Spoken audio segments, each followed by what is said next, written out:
Hello students, and a warm welcome to SATYAM studio, which is successfully running by Mr. Ashok Patel, the Managing Director, and Mr. Anil Patel, the Administrator. For today's amazing session, which is on the most awaited poem by Robert Frost, The Fire and Ice. I repeat, The Fire and Ice by Robert Frost. My dear students, can you please open page number 15 and the second poem in First Flight NCERT Class 10 book. That's right. Now before we begin, tell me something. Have you ever heard astrologers telling that the world is going to come to an end, either by global warming, either by extreme freezing, or so many things which human beings have spoiled this earth? And there are so many devastating things are happening other than the human qualities which are detrimental to their own self, which we are not realizing. Before we move on to the session, I would like to recapitulate the previous lesson, The Dust of the Snow by Robert Frost. What did we learn in that? We learned that every negative thing can be made positive with our positive thinking and bringing in the positive aura. Now, before we begin this poem, The Fire and Ice by Robert Frost, let us first know about the great poet Robert Frost. He was born in 1874 in San Francisco, California. He was much admired for his depictions of rural life in all his poems. His realistic poems portrayed ordinary people in everyday situations. 2 years later, after his graduation from Lawrence High School as a class poet, the New York Independent accepted his poem, My Butterfly, as the best one. For your kind information, none of the Frost works were published until he was 40 years old. Later on, he went on to win 4 Pulitzer Prizes, making it a world record. He also became the most famous poet of his time, and his famous works include poems like Dust of Snow, which you already learnt in the previous session, Fire and Ice, The Road Not Taken, Stopping by Woods on a Snowy Evening, West Running Brook, From Snow to Snow, etc. He also wrote famous plays like A Way Out, The Cows in the Corn, A Mask of Reason, A Mask of Mercy. My dear students, before I begin, I request you to listen to me carefully because it's a difficult poem to comprehend. Robert Frost, he must have written 100 years back, but his way of thinking is so true, and it holds very true as on today. So we begin the poem, The Fire and Ice, written by Robert Frost. And let me read the poem line by line and start explaining. Some say the world will end in fire, some say in ice. Some say the world will end in fire, some say in ice. From what I tasted or desire, I hold with those who favor fire. Some say the world will end in fire, some say in ice. From what I have tasted of desire, I hold with those who favor fire. But it had to perish twice. I think I know enough of hate to say that for destruction, ice is also great and would suffice. Second stanza I would like to read once again so that you can follow the reading part. But if it had to perish twice, I think I know enough of hate to say that for destruction, ice is also great and would suffice. Some say the world will end in fire. Robert Frost made it so comfortable. You feel as if he's sitting in the garden and talking as if he's in a party, and in a conversational mood he's trying to tell us. Though it is a light-hearted poem, it appears, but it has got greater meaning to convey. Some say the world will end in fire, some say in ice. Some are telling that it may lead in fire. Fire is considered to be a very devastating element, and two elements he has brought in, and some say in ice. What is that fire? Fire is, you can connect it to so many things. Fire can be hatred, fire can be jealousy, fire can be lust, fire can be active jealousy also, you can say. Fire is directly connected to the human negative qualities, and he is trying to refer to the unmonitored desire of a person. When you desire something which is not accepted by human beings, it becomes a sin. Now let us look at the Trojan War. Let us hear about the Trojan War. What was that? The great war was fought, Trojan War was fought 10 years just because of the desire of lust. This king wanted to own some man's wife, and that Trojan War was fought because of the unmonitored desire. Fire is directly equated with desire, and desire of lust, desire of jealousy, desire of ill feelings, desire of so many things.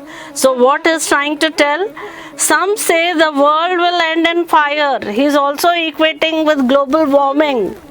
What is happening? When we look at the scientific point of view, the carbon dioxide amount is coming down because of the vehicles, because of the cutting of trees, because of the extra usage of all the resources for the human greed, human desire. So he is trying to equate the fire with either with human lust, human ill feelings, human indifferences, and human resources which are wasted forever. So he is trying to equate fire with either unmonitored desire and mostly unwanted greed, which is making us acquire more and more. Everyone wants to lead a very comfortable life. He wants to own the best of house, best of furniture, best of vehicles. In the bargain, we are putting the nature at stake. What about ice? Ice denotes hatred, according to Robert Frost. Ice denotes hatred, but he equates with the freezing. When there is total freezing, what happens? It may land up in total water, and just last year you have seen everywhere there were floods. What was that? It is one of the reasons of extreme freezing. So fire and ice is trying to equate. Some say the world will end in fire, some say in ice. From what I have tasted of desire, I hold with those who favor fire. So he is trying to tell, I have tasted the desire. I. Robert Frost is trying to tell the self-centeredness. I is selfishness. And he's trying to repeat, and he's trying to tell, at the most, if people ask me, I also favor fire, that is global warming, and the unmonitored desire which is going to end the whole earth. Now next stanza we try to know, but if it had to perish twice, Already he says in the first paragraph that the world is going to come to an end with unmonitored desire, and at the same time it is going to come with global warming. And second stanza, he is trying to talk about the eyes. What is that eyes? Hatred. What did Nelson Mandela say? There was so much of hatred between blacks and whites. And Nelson Mandela gave up his life for the freedom of blacks. This was hatred.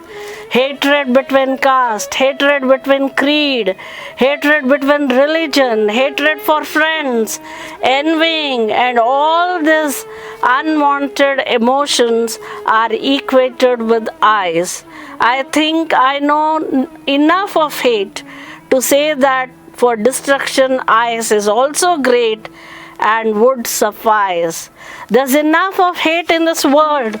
Not only the unwanted, unmonitored desire, but hate is also one of the reasons to end the earth. Hate is very bad, children, and hatred is the worst negative quality in a human being.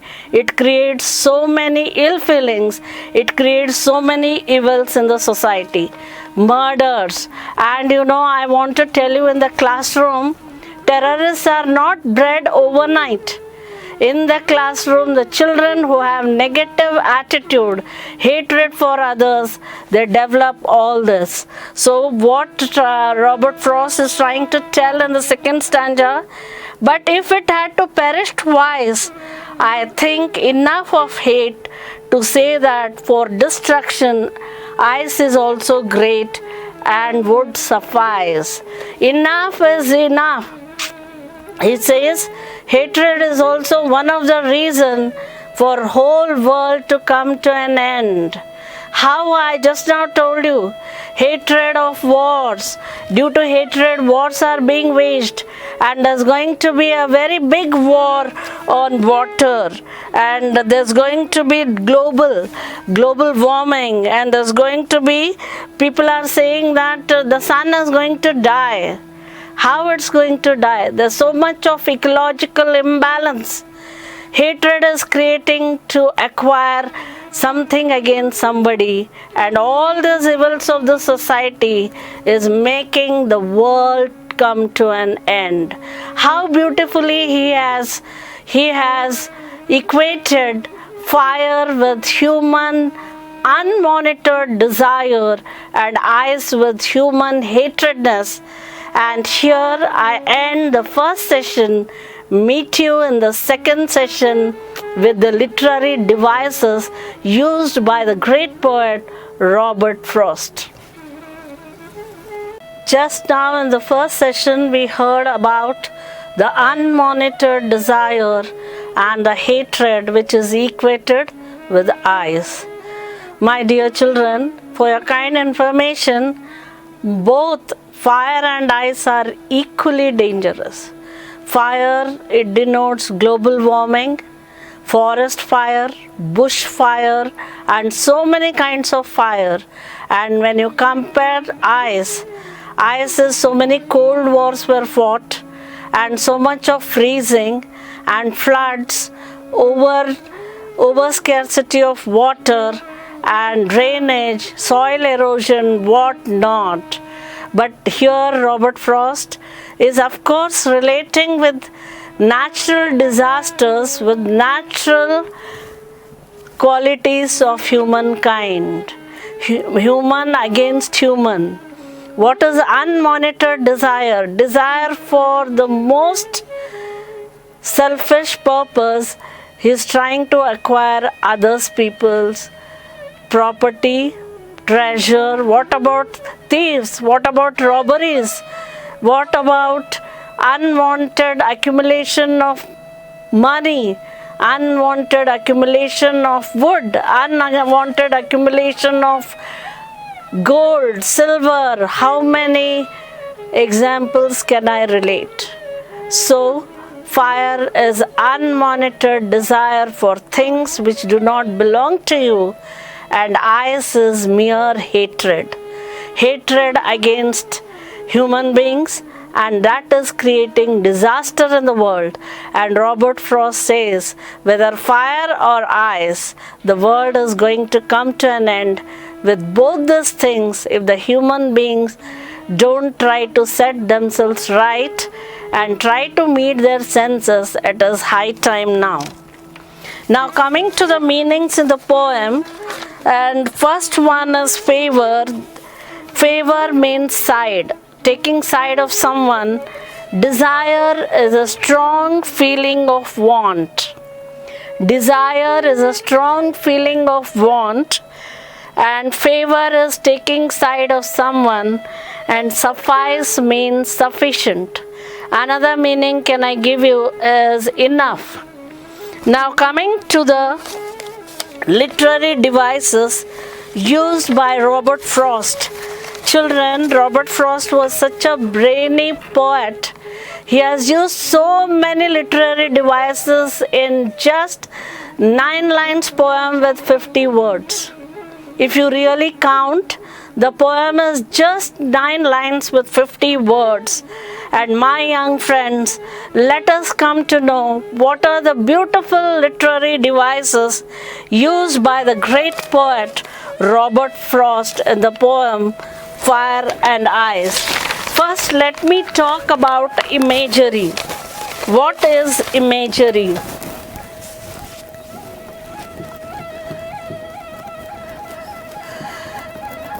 Imagery is the first device used by the poet. Imagery means pictures going before your eyes. There are so many beautiful words he has given which makes you feel that the picture is going before your eyes. What is that? Tasted. All your 5 senses he makes active when he is trying to write a poem. Some say the world will end in fire, some say nice, but what I have tasted of desire, I hold with those who favor fire. Tasted. What is that tasted? So all the 5 senses, when you are trying to read his poem, we understand that pictures are going in front of our eyes, and that is what is called imagery. We try to really feel that it is going in front of your eyes. And second is anaphora. This is a new device, you must not have heard about it. What is anaphora? Anaphora means using the words in the beginning. Same words in the beginning. Some say, some say. Same words used twice is called anaphora. Same words used. See here. Some say and some say. Same words is called anaphora. Another is personification. What is personification? He is adding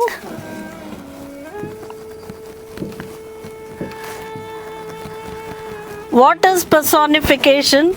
Personification means adding life to inanimate objects. What is personification? Adding life to inanimate objects, bringing in life.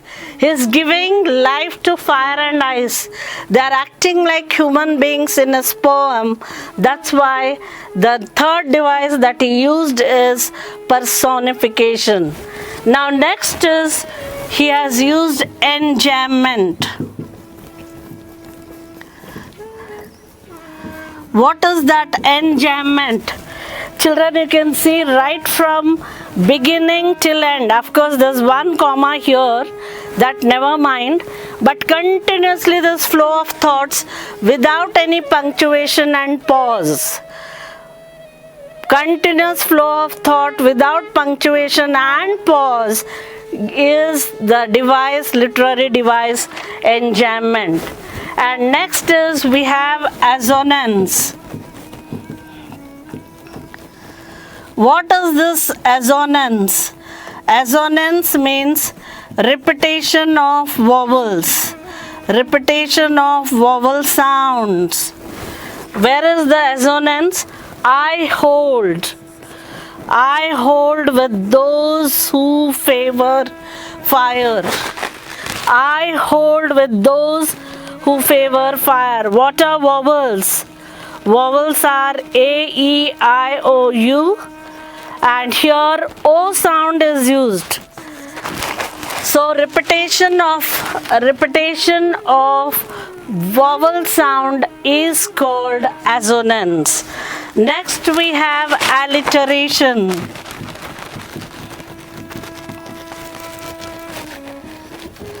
What is that alliteration? Alliteration means repetition of consonant sound. Some say eyes, somewhat I have tasted, and desire.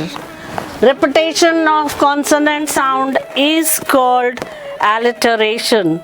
Next we have another device called paradox. What is that paradox? That twice, it had to perish twice. A true statement which is made untrue. A true statement which is made untrue is called paradox. Here he is telling, but if it had to perish twice, it is a true statement, but we feel it is untrue. Such sentences are called paradox and used by Robert Frost in Ice and Fire. Now let's see what is the rhyme scheme.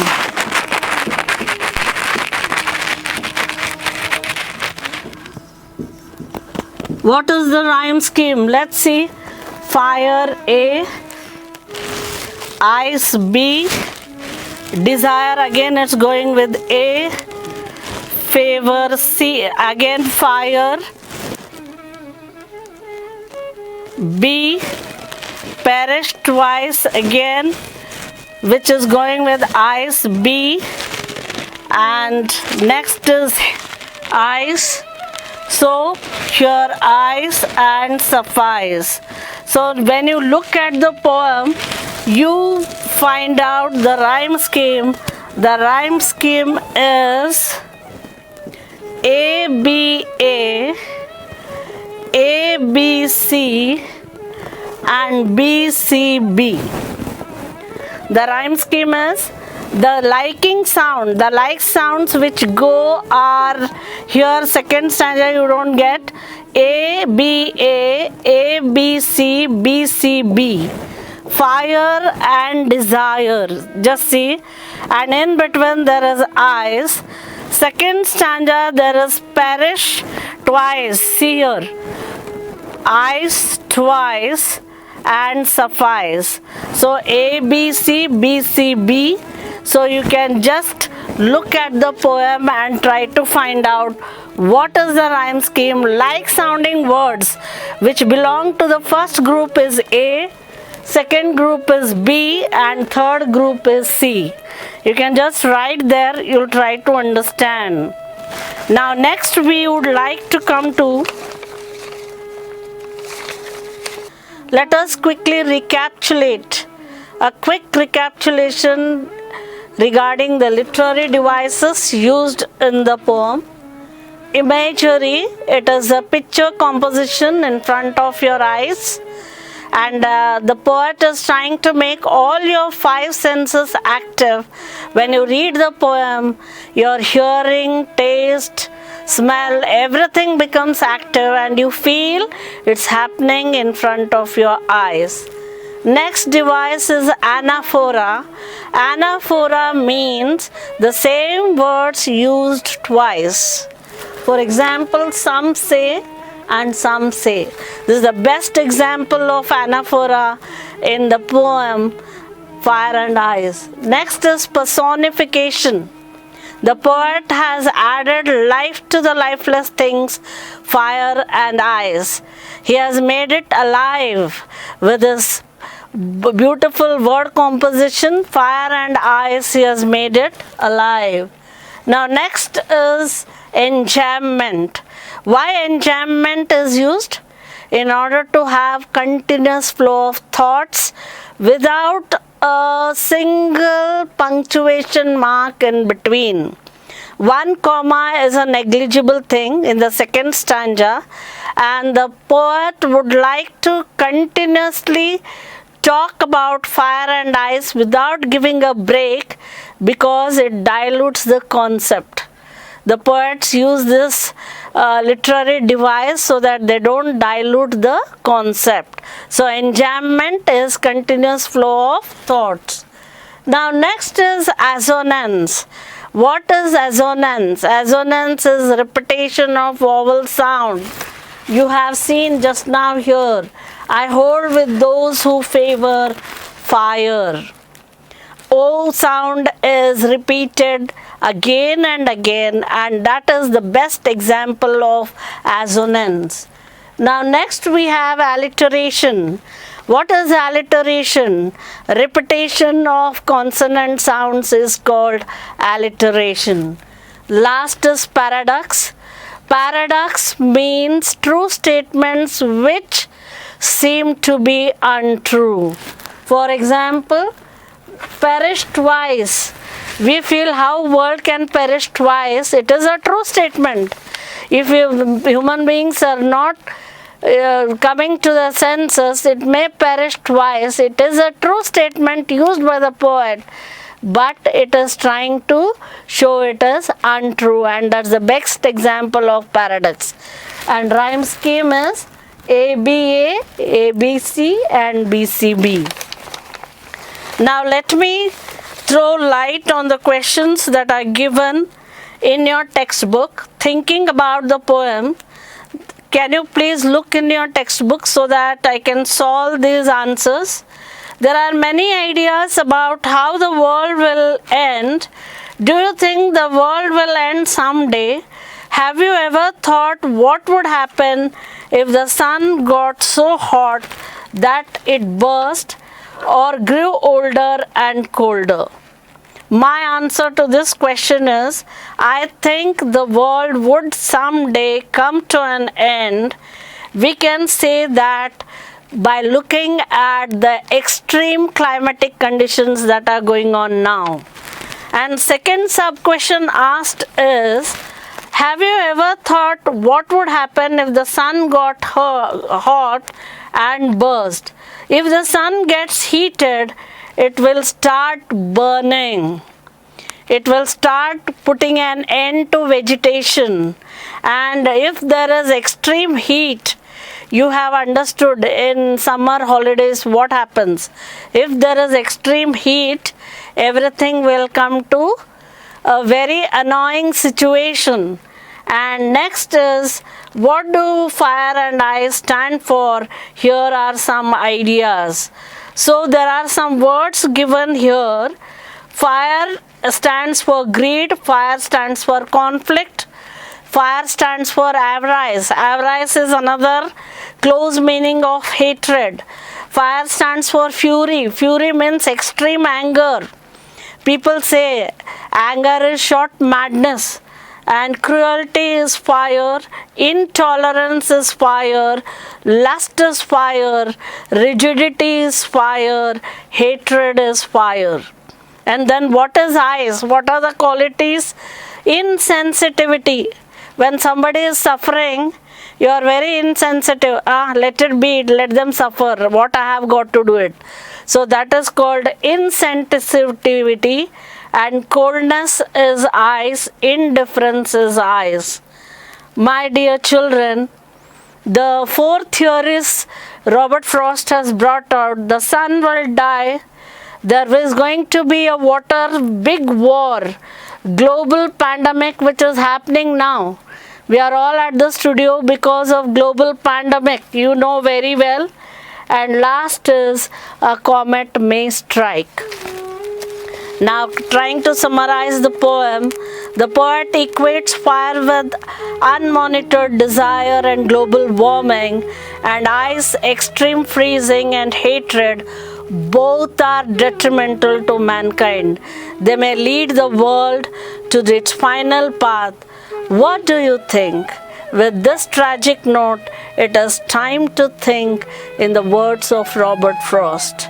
Dear friends, you all are called Young India. India wants the youth now. What is your role in this present situation or scenario? Let's introspect ourselves.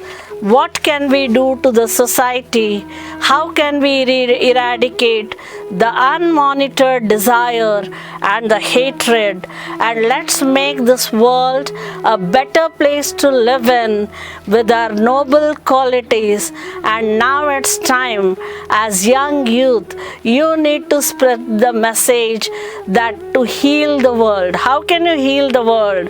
By counseling people, by talking to people, by making them aware of the hazardous natural disasters, by saving water, by telling people not to cut down trees, by talking to people to use the water as a scarce resource, to use it when you require it.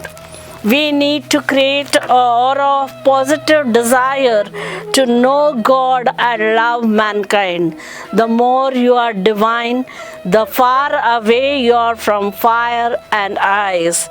With this beautiful poem, let's understand the duties of mankind. And I end here in the words of Robert Frost again, that we have got miles to go before we sleep. We have got miles to go before we sleep. Goodbye, have a nice time. And I am Mrs. MERLYN Albert with many more poems to come up with. Thank you for your patient listening. Have a great time. Bye. ವೀಕ್ಷಕರೇ, ನಮ್ಮ ಸತ್ಯಂ ವಾಹಿನಿಯ ಪ್ರತಿದಿನದ update ಮಾಹಿತಿಯನ್ನ ತಿಳಿದುಕೊಳ್ಳಲು ಸತ್ಯಂ TV Kannada YouTube ಚಾನೆಲ್ಗೆ subscribe ಆಗಿ ಹಾಗೂ ಬೆಲ್ ಐಕಾನ್ ಅನ್ನು ಕ್ಲಿಕ್ ಮಾಡಿ.